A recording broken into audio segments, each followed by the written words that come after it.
Et c'était une femme prédicateur. Elle disait, « Je pense que c'est Esther. Elle a été parmi les juges de la Bible. » Eh bien, voilà une femme juge. J'ai dit, ça, c'est de la politique.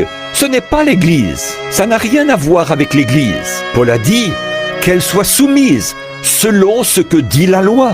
Et la loi ne peut pas instituer une femme comme sacrificateur. On n'a jamais vu ça, nulle part dans la Bible.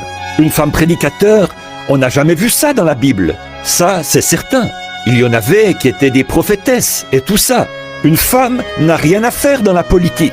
Elle n'a rien à faire pour toute autorité dans l'Église. Sa place, c'est d'être la reine d'un homme à la maison. En dehors de ça, elle n'a rien. Et nous savons que c'est la vérité. J'ai parlé de ce qu'une femme qui porte des vêtements immodestes, qui est indécente, au tribunal du jugement, elle sera jugée comme une vulgaire prostituée.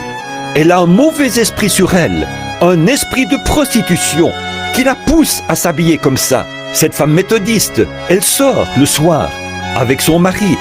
Elle porte des shorts le dimanche, après l'école du dimanche.